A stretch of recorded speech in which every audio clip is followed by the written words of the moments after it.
I wanted to do this video when I was a bit more calm. For people who don't know me, or will probably not know me because this is my first ever YouTube video.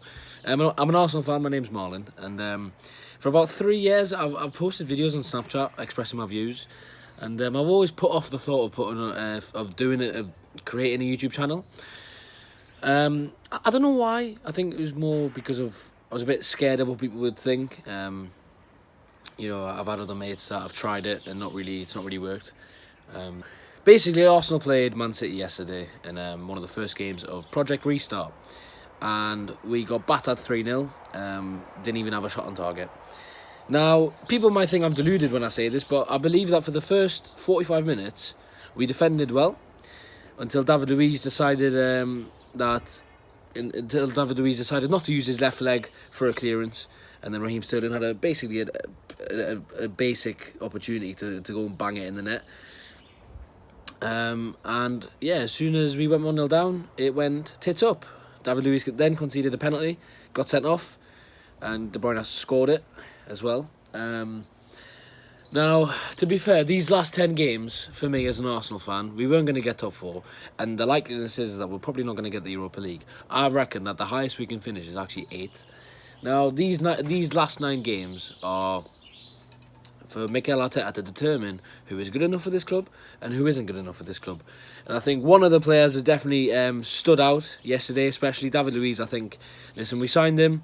The whole deal was about 24 million, if you include wages and agent fees. But the actual deal was 8 million. A massive waste of 8 million, really. We would have probably been better off not signing him, to be fair. And he's just not good enough, I think, and you know, he's getting older. And I heard Jamie Carragher say yesterday, everyone always bangs on about experience. Experience is a very overrated thing. Like, you have to have experience with quality. Like, just because you're experienced doesn't mean that you're always going to be the best player.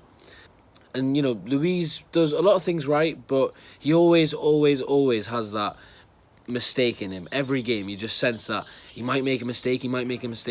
You know, he done it lots of times this season against Olympiacos, against Watford, against Liverpool. You know, it's pathetic. Our defence and our midfield is shocking, absolutely shocking. I mean, when you think about it, Mikel Arteta has been given probably one of Arsenal's worst midfields in the last 10 years, in the last 15. Like, look at the difference of the two starting 11s, right? I want to look at the midfield more than the defence, because everybody knows our defence is shocking, and we all know that we need a new centre-back, and we need to be fair, we might even need to look at a new right-back. But that's a video that I might try and do along the line, maybe near the end of the season, like talking about players that I think we should keep and I think that we should sell. So yeah, I believe that you know, it's about knowing now who is going to be good and who's not going to be good for these, who can actually help us, you know, get a good place in the future. And clearly players like David Luiz, Sokratis, in my opinion, aren't. But anyway, I wanted to go back on the fact that the midfield, Man City's midfield, their starting 11, Kevin De Bruyne, David Silva, Ilkay Gundogan, right? Very, very good midfield. 3 very good players. You look at Arsenal's midfield, the starting midfield, Guendouzi, Willock and Xhaka. Now, just tell me the gulf in difference. The difference is unbelievable. It's outstanding how poor our midfield is. Guendouzi, for me, is a player that in the future will probably do well, but now, clearly not. Willock is, to be honest, I don't want to be harsh, because Willock is a young Arsenal player.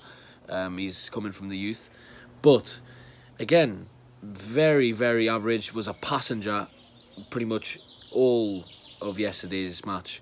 You know, he just didn't do anything. He didn't provide anything. Everyone talks about, he provides energy, he runs, but it's all good having a runner. But whenever he gets the ball, he looks like he panics, and he just looks as if he's first touch. He doesn't really control the ball well enough, in my opinion.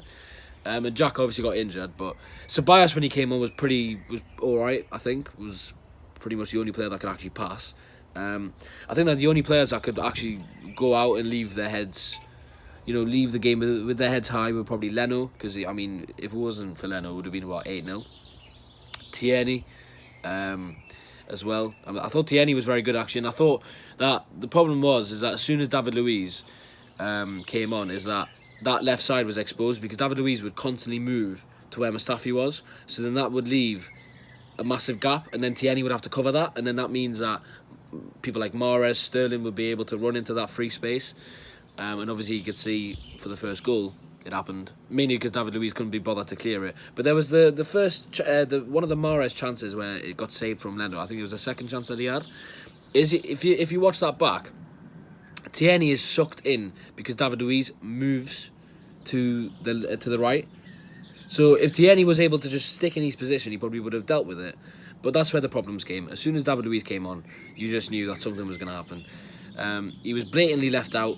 I think there's a bit of a tug of war. I think because Arteta wants him to stay apparently, and I think the board, the people higher up in the club don't want him to stay.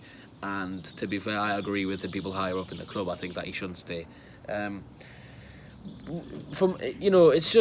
It's disappointing really. I did think that we would lose. I didn't think that we would lose that badly. But again, the players just, as soon as we went 1-0 down, put their heads down. But then again, it's not as if they even played bad. We defended really well. It's just as soon as David Luiz came on, problems occurred. Like, that's when Man City started getting chances.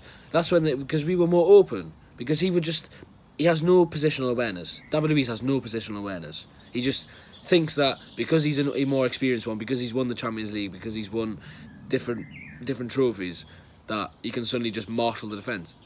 It's not like that. He's had his hand held by Thiago Silva, by John Terry, by Gary Cahill, some 3 very good defenders, mainly Thiago Silva and John Terry, 2 world-class defenders, have held his hand throughout the majority of his career.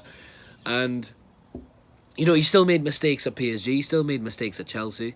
And Chelsea was so happy to get rid of him. Frank Lampard, I think, was probably thinking, yes, get in, got rid of that donkey. But, I just think that with Arsenal now, I think that I was talking about it with one of my mates, and to be fair, at the minute, we're not on the level. We can't say that we're on the level of the top 4 because we're 9th. You know, yes, we should be up there, but at the moment we're not, and we are probably 2 or 3 years away from actually being able to challenge for 3rd or 4th position, in my opinion. And I think that the rebuild will start in the summer. I think that the good thing is that Arteta has a clear identity. Like you can see where he wants to take the club with a bit of the quick passing, passing sort of game. With Emery, it felt like he never really had an identity, and that he would chop and change every sort of 2 or 3 games. Emery didn't know his starting 11. Arteta is probably learning about his starting 11. But for me, anyway, we've had to sack this season off. This season has been a disgrace, an absolute. It's just been an absolute shambles from start to finish, and I genuinely cannot wait for these 9 games to be over. Get these 9 games out of the way. Hopefully, we can win the FA Cup. Maybe we will. I don't know. Our form in cup competitions is normally decent compared to the league, anyway. Yeah, I mean, anyway, as I said before, these 9 games now are to determine who is good enough for this club and who is not good enough for this club. And I am, as I said before, again, I am going to do a video near the end of the season, maybe with a game left, to say that, right, these are the players that should stay, these are the players that should go, and these are the players that, should potentially be loaned out, maybe. But yeah, anyway, so I just wanted to give my thoughts. I do hope that people will watch the video. If you don't, fair enough. Do subscribe, because it would be quite nice if I could actually get some subscribers. And like the video, dislike the video. I'm not really bothered. If people don't like what I'm saying, then that's fine. Comment down below what you think. What's your aspect on Arsenal? And it would be nice to hear from you. My name's Marland. It's been nice talking. I'll see you later.